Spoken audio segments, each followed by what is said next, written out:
नमस्कार, आप देख रहे हैं लाइव मिथिला। मैं हूं कमलेंद्र झा। आइए खबरों की शुरुआत करें। लालू प्रसाद यादव के रिश्तेदारों के घर में हुई छापेमारी में प्रवर्तन निदेशालय को बड़ी मात्रा में विदेशी करेंसी के अलावा कैश और सोना भी ईडी द्वारा करीब 12 घंटे तक ये छापेमारी की गई।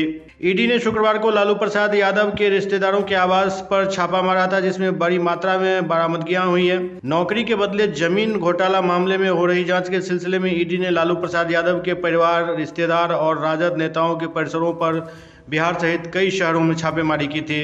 प्राप्त जानकारी के अनुसार छापेमारी के दौरान 53 लाख रुपए कैश, 1900 अमेरिकी डॉलर और लगभग 540 ग्राम सोना और 1.5 किलोग्राम सोने के आभूषण जब्त किए गए हैं। छापेमारी की इस कार्रवाई के दौरान बिहार के उप मुख्यमंत्री तेजस्वी यादव भी मौजूद रहे। नई दिल्ली के न्यू फ्रेंड्स कॉलोनी स्थित उस लाभार्थी कंपनी एके इन्फोसिस्टम प्राइवेट लिमिटेड का रजिस्टर्ड पता है जो इस मामले में शामिल है। ईडी के अनुसार यादव परिवार द्वारा इसका इस्तेमाल आवासीय संपत्ति के रूप में किया जा रहा था। ईडी की यह छापेमारी पटना, फुलवारीशरीफ, नई दिल्ली, एनसीआर, रांची और मुंबई जैसे स्थानों पर की गई थी, जहां लालू प्रसाद यादव की बेटियां रागिनी यादव, चंदा यादव और हेमा यादव और राजद के पूर्व विधायक सैयद अबू दोजाना, अमित कात्यान, नवदीप सरदाना और प्रवीण जैन रहते हैं। जमीन के बदले नौकरी मामले में भ्रष्टाचार के आरोपों से घिरे बिहार के डिप्टी सीएम तेजस्वी यादव अपनी पत्नी के स्वास्थ्य कारण से सीबीआई के सामने पेश नहीं हुए। बताया जा रहा है जो शुक्रवार को ईडी के छापे के बाद उनकी पत्नी राजश्री यादव की तबीयत बिगड़ गई थी, जिसके बाद उन्हें दिल्ली के एक निजी अस्पताल में भर्ती कराया गया था। राजश्री यादव गर्भवती हैं। दरअसल ईडी की छापेमारी के बाद सीबीआई ने बिहार के डिप्टी सीएम तेजस्वी यादव को तलब किया था। सीबीआई के आधिकारिक सूत्रों का कहना है कि तेजस्वी यादव को दूसरी बार पूछताछ के लिए बुलाया गया। पहली बार 4 फरवरी को तेजस्वी यादव को सीबीआई के सामने पेश होने का समन दिया गया था। हालांकि तब भी वह सीबीआई के सामने पेश नहीं हुए, जिसके बाद शनिवार को नई तारीख दी गई। इस बार उन्होंने अपनी पत्नी के बीमारी का हवाला देते हुए पेश नहीं होने की बात कही। लैंड फॉर जॉब स्कैम मामले में लालू प्रसाद यादव और उनके परिवार के खिलाफ देश भर में केंद्रीय जांच एजेंसियां कार्रवाई कर रही है। ईडी और सीबीआई का दावा है कि लालू यादव और उनके बेटे बेटियों के खिलाफ घोटाले के ठोस सबूत मिले हैं। इस पूरे मामले में बिहार के मुख्यमंत्री नीतीश कुमार ने पहली बार अपनी प्रतिक्रिया दी है। नीतीश कुमार ने कहा कि 2017 में भी रेड हुआ था, उसके बाद हम महागठबंधन से अलग हो गए थे। 5 साल बीत गए और अब हम साथ आ गए हैं तो फिर से रेड हो रहा है। मुख्यमंत्री ने कहा कि जिनके खिलाफ सम्मन जारी हुआ है वो जवाब दे ही रहे हैं। कहीं पर कुछ होता है उस पर हम प्रतिक्रिया नहीं देते हैं।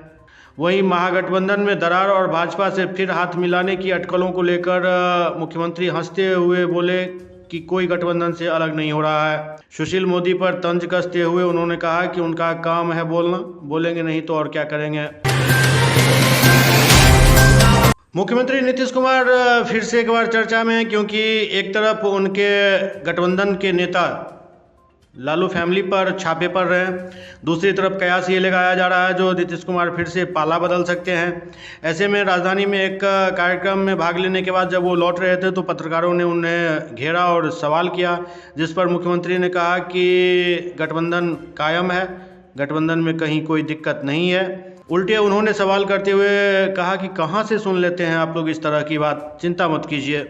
विपक्ष की एकजुटता से जुड़े प्रश्न पर मुख्यमंत्री ने कहा कि हम तो सभी के हित में यही चाह रहे हैं, हमारी अपनी कोई ख्वाहिश नहीं है। कांग्रेस से हमने बराबर अपील की है, हाल ही में 2 बार कहा है, हम तो इंतजार कर रहे हैं। बाकी लोग भी सकारात्मक बोल रहे हैं, जो फाइनल करेंगे उसके बाद ही कुछ होगा। विपक्ष के 9 दलों द्वारा केंद्रीय एजेंसियों के दुरुपयोग के बारे में प्रधानमंत्री को लिखे पत्र के मामले में जदयू के अलग रहने के सवाल पर मुख्यमंत्री ने कहा कि हम तो रात दिन काम करते रहते हैं, अलग अलग पार्टियां अलग अलग काम करती रहती हैं, हम तो काम में सक्रिय रहते हैं, व्यस्त रहते हैं। हमारी इच्छा यह है कि ज़्यादा से ज़्यादा दल एकजुट हो जाएं। एक राउंड हमने बात कर ली है, यदा कदा बात होती रहती है, जब होगा तो देखा जाएगा। छोटी मोटी चीज़ के लिए कहाँ जाने की ज़रूरत है। ली कियांग ने चीन के प्रधानमंत्री के रूप में आज शपथ ली। चीन की संसद ने राष्ट्रपति शी जिनपिंग के करीबी सहयोगी ली कियांग को देश का नया प्रधानमंत्री घोषित किया था। चीन की सत्तारूढ़ कम्युनिस्ट पार्टी के प्रस्तावों को नियमित रूप से पारित करने वाली नेशनल पीपुल्स कांग्रेस के वार्षिक सत्र ने ली कियांग की उम्मीदवारी को मंजूरी दी थी। दरअसल ली का नाम खुद चीन के राष्ट्रपति शी जिनपिंग ने प्रस्तावित किया था। 63 वर्षीय ली कियांग को शी जिनपिंग का काफ़ी करीबी माना जाता है। सी के बाद सीपीसी और सरकार के नंबर 2 रैंक के अधिकारी ली कियांग ही होंगे। 10 मार्च को चीन की संसद ने शी जिनपिंग के अभूतपूर्व तीसरे 5 साल के कार्यकाल का समर्थन कर दिया। वह आधिकारिक तौर पर लगातार तीसरी बार चीन के राष्ट्रपति चुने गए हैं। शी जिनपिंग पार्टी के संस्थापक माओ त्से तुंग के बाद पहले चीनी नेता बन गए हैं जिन्हें राष्ट्रपति का तीसरा कार्यकाल मिला है। ली कियांग चीन के सबसे बड़े आधुनिक व्यापार केंद्र संघाई में पार्टी के प्रमुख थे। कोरोना काल के दौरान ली ने शहर के 25 मिलियन लोगों को 2 महीने की लॉकडाउन में काफ़ी उनकी देखरेख की थी। उम्मीद की जा रही है जो ली कियांग दूसरी सबसे बड़ी अर्थव्यवस्था में निजी क्षेत्र के साथ साथ विदेशी निवेश को प्रेरित करेंगे। झारखंड की राजधानी रांची में बर्ड फ्लू का खतरा लगातार बना हुआ है। केंद्र की ओर से एक टीम बर्ड फ्लू के हालातों का जायजा लेने के लिए पहुंची थी। स्वास्थ्य विभाग के एक अधिकारी ने बताया कि बीमारी के प्रसार को रोकने के लिए प्रोटोकॉल और राज्य सरकार द्वारा अपनाई गई मानक संचालन प्रक्रियाओं पर केंद्रीय टीम ने संतोष व्यक्त किया। वहीं दूसरी तरफ राजधानी के बीच मुर्गी व्यवसायी के लिए जीविका अब बड़ी चुनौती बनकर सामने आ गई है। सुनसान सड़क और पोल्ट्री फार्म में लटके ताले व्यवसायियों की परेशानी बता रहे हैं। राजधानी रांची के सबसे बड़े मुर्गा मंडी में बर्ड फ्लू होने की वजह से लॉकडाउन वाली स्थिति बनी हुई है। इस मामले में व्यवसायियों का कहना है कि अगर बर्ड फ्लू है तो इसका इलाज होना चाहिए, क्योंकि सीधे तौर पर सैकड़ों लोगों की रोजी रोटी इसी व्यवसाय से चलता है। पर व्यवसाय बंद रहेगा तो आखिर उनकी रोजमर्रा की जिंदगी कैसे चलेगी। लोगों का यह भी कहना है कि जब मुर्गियां बाहर से आती हैं तो एक निर्धारित जगह पर इसे बैन क्यों किया जा रहा है, जबकि अगर खतरा है तो पूरे राज्य के लिए होना चाहिए। मशहूर एक्टर डायरेक्टर सतीश कौशिक की मौत की जांच कर रही दिल्ली पुलिस को पोस्टमार्टम रिपोर्ट मिल गई है। रिपोर्ट मिलने के बाद भी पुलिस ने दोबारा फार्म हाउस का दौरा किया। पुलिस वहां के सीसीटीवी को खंगाल रही है और गेस्ट लिस्ट की भी जांच कर रही है। सतीश कौशिक की मौत के एक दिन पहले यहां होली पार्टी में शामिल हुए थे कई लोग। रिपोर्ट्स के मुताबिक पुलिस को फार्म हाउस की तलाशी में कुछ दवाइयां मिली थी। पुलिस फार्म हाउस के मालिक से पूछताछ करना चाहती है, लेकिन वो अभी फरार है। सतीश कौशिक का बुधवार की रात लगभग 1:30 बजे दिल्ली में अचानक निधन हो गया था। 66 साल के सतीश कौशिक उस दिन भी पार्टी कर रहे थे। दिल्ली पुलिस के मुताबिक सतीश कौशिक की मौत संदिग्ध परिस्थिति में हुई है, इसलिए उनके शव का पोस्टमार्टम कराया गया था। पोस्टमार्टम डिटेल्स अभी सामने नहीं आया है। हालांकि शुरुआती पोस्टमार्टम रिपोर्ट में मौत की वजह कार्डियक अरेस्ट बताई जा रही है। बीकानेर राज परिवार की अंतिम महारानी और राजमाता सुशीला कुमारी का शुक्रवार की देर रात लालगढ़ स्थित अपने आवास पर निधन हो गया।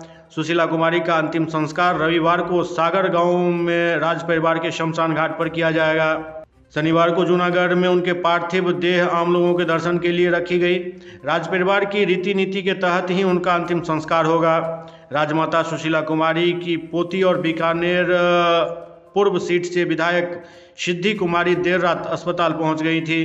देश की आज़ादी के बाद भी राजतंत्र की परंपराएं निभाई जाती थी।